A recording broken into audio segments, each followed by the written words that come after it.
My name is Daniel Carter, and for 12 years, I lived alone in a small cabin deep inside Blackwood Forest.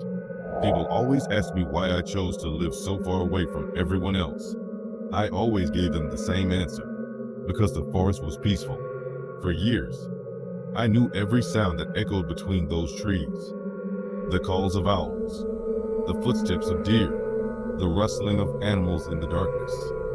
I knew what belonged in that forest, and that's why I knew something was terribly wrong the first night I heard the knocking. It was exactly 2:37 a.m. Three slow knocks came from my bedroom window.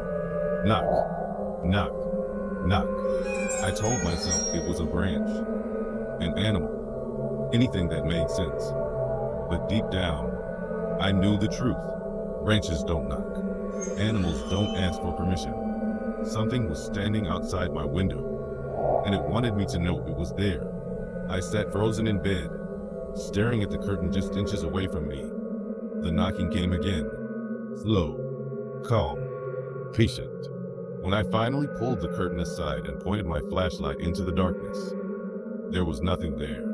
No person, no animal, only the endless black forest staring back at me. The next night, it returned. Again, at exactly 2:37 a.m. This time, I was waiting for it. The entire forest became silent before the first knock. The insects stopped singing. The wind disappeared. It was as if every living thing around my cabin was afraid of whatever was outside. Knock, knock, knock. I opened the curtain immediately. Nothing. But this time, there were footprints beneath my window. Huge footprints leading into the forest. I followed them with my light until they suddenly stopped, as if the thing that made them had simply vanished. That was the moment I decided to leave. But when I tried to start my truck the next morning, the engine was dead. The battery had been removed and carefully placed on the driver's seat. A message without words: you are not leaving. That night, the knocking never came. Something worse did. A voice, a quiet whisper from outside my window. Daniel. My blood turned to ice. Nobody should have known my name. The voice came again. Open the window.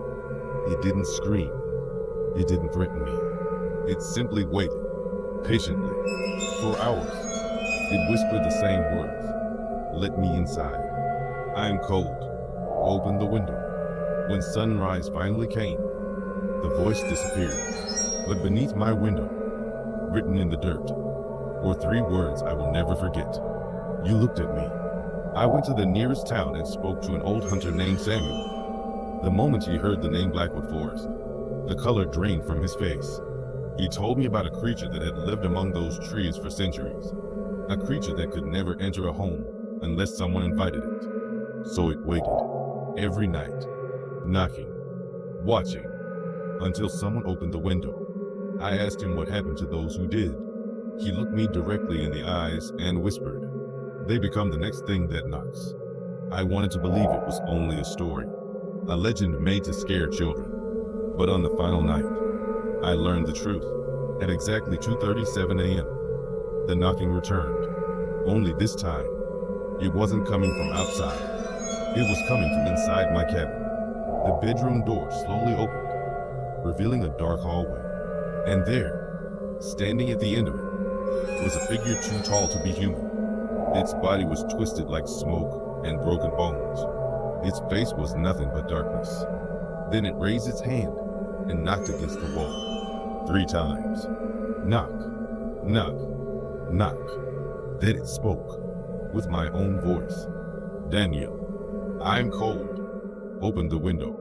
I fired my rifle again and again until the creature disappeared into the darkness. By sunrise, I abandoned the cabin forever. I never returned to Blackwood Forest. That was 7 years ago. Now I live in the middle of a city. I have neighbors, cameras, locks, and lights everywhere.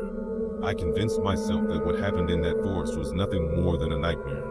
Until last night, at exactly 2:37 a.m., I heard it again. 3 slow knocks on my bedroom window. I live on the 10th floor. There are no trees outside.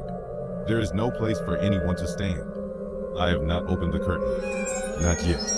But a few moments ago, I noticed something in the reflection of my television. I can see the window behind me. I can see the hand knocking. And the most terrifying part, it isn't outside. It is already inside my room, right behind me. Knock, knock, knock.